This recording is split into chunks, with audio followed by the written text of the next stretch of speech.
Hi hello ಎಲ್ಲರಿಗೂ ನಮಸ್ಕಾರ. ನಾನು ನಿಮ್ಮ ಪ್ರೀತಿಯ ನವಲ್ಗುಂದ್ ಹುಡುಗಿ. ನಾನೇನಂದರೆ ಇವತ್ತು ನನ್ನ ಫೇಸ್ನ ನಾನೇ ನೋಡ್ಕೊಳ್ತಾ ಇದ್ದೀನಿ. ಯಾಕಂತ ಹೇಳಿದರೆ ನನ್ನ ಫೇಸಲ್ಲಿರೋ ಪಿಂಪಲ್ಸ್ ಕಡಿಮೆನೇ ಆಗ್ತಾ ಇಲ್ಲ. ಹೋಮ್ ರೆಮಿಡಿ ಆಯಿತು, ಡಾಕ್ಟರ್ ಸಜೆಷನ್ ಆಯಿತು, ಎಲ್ಲ ಆಯಿತು, ಏನು ಮಾಡಿದ್ರು ಪಿಂಪಲ್ಸ್ಗಳು ಕಡಿಮೆನೇ ಆಗ್ತಾಯಿಲ್ಲ. ಹಾಗೇನೆ ಎದ್ಬಿಟ್ಟು ಕಿಚನ್ ರೂಮಿಗೆ ಹೋದೆ. ಅಲ್ಲೆಲ್ಲ ಫುಲ್ಲು ಗಲೀಜಾಗಿಬಿಟ್ಟಿತ್ತು. ಎಲ್ಲ ಕೆಲಸ ಮುಗಿಸ್ಕೊಂಡು ನಾನು ಹೊಂಟೆ ಕಾಲೇಜಿಗೆ. ಕಾಲೇಜ್ ಹೋಗುವಷ್ಟೊತ್ತಿಗೆ 10:30 ಆಗಿಬಿಟ್ಟಿತ್ತು. ಅಲ್ಲಿ ಕ್ಲಾಸ್ ಸ್ಟಾರ್ಟ್ ಆಗಿಬಿಟ್ಟಿತ್ತು. ಇವತ್ತು 2 ಕ್ಲಾಸ್ ಇತ್ತು.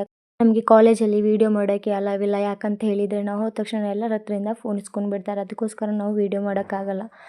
ಕ್ಲಾಸ್ ಮುಗಿಸ್ಕೊಂಡು ನಾವೇನಾದರೂ ತಿನ್ನೋಣ ಅಂತ ಹೋಗ್ತಾ ಇದ್ವಿ. ಅವಾಗ ನಾವು ಫಸ್ಟ್ ಇಯರ್ ಸ್ಟೂಡೆಂಟ್ಸ್ಗಳು ನನಗೆ ಏನಂದ್ರು ಅಂತ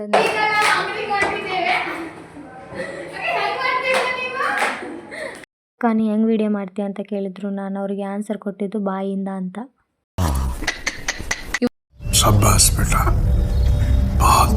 ಅಂಗಡಿಗೆ ಹೋಗಿ ಎಗ್ ಪಪ್ಸ್ ತಿಂದು ವಾಪಸ್ ನನ್ನ ಬೆಸ್ಟಿ ಹೇಳಿದ್ಲು, ನನ್ನ ಫೋನ್ಗೆ ಹುಷಾರಿಲ್ಲ ಕಣೆ, ಹೋಗಿ ಹಾಸ್ಪಿಟ್ಲಿಗೆ ತೋರಿಸ್ಕೊಂಡು ಬರೋಣ ಬಾ ಅಂಥೇಳಿ. ಅಲ್ಲಿಂದ ನಾವು ಲೆಫ್ಟ್ ರೈಟ್ ಅನ್ಕೊತ ಸೀದಾ ಹೋದ್ವಿ ಅಂಗಡಿಗೆ.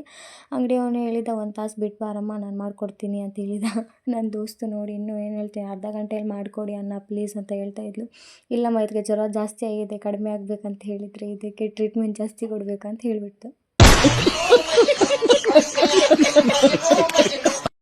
ಬಿಸಿಲಲ್ಲಿ ತಿರುಗಾಡಿ ಇವಳಿಗೆ ಏನೋ ಬಾಯಾರಿಕಾಗಿಬಿಟ್ಟಿತ್ತಂತೆ. ಅದಕ್ಕೆ ನಾನು ಕರ್ಕೊಂಬಂದು ಎನರ್ಜಿ ಜ್ಯೂಸ್ ಕೊಟ್ಬಿಟ್ಟೆ ಇವಳಿಗೆ. ಇವಳು ಘಟ ಕುಡಿತಾ ಇದ್ದಾಳೆ.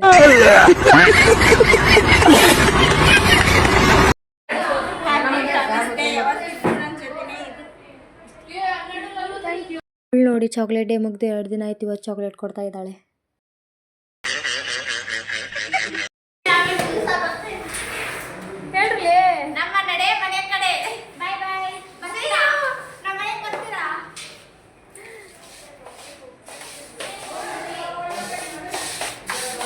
ಒಬ್ರು ನಾನು ಒಂದು ಕಡೆ, ನನ್ನ ಬ್ಯಾಗ್ ಒಂದು ಕಡೆ, ನಾನು ಒಂದು ಕಡೆ. ಹೋಗೋ ರಸ್ತೆಗಳಲ್ಲಿ ನಾಯಿಗಳು ಜಾಸ್ತಿ ಇರ್ತವೆ. ಅದು ನನಗೋಸ್ಕರ ವೆಯ್ಟ್ ಮಾಡ್ತಾ ಇರುತ್ತೆ ಅಂತ ನಂಗೆ ಗೊತ್ತಿರೋದು. ಅದಕ್ಕೋಸ್ಕರ ಎಲ್ಲ ಬಟನ್ನ ತೊಗೊಂಡೋಗಿ ಅವಕ್ಕೆ ಹಾಕಿ ಸೀದಾ ಮನೆಗೆ ಹೋದೆ. ಇದಾಗಿತ್ತು ಇವತ್ತಿನ ವೀಡಿಯೋ. ಬಾಯ್.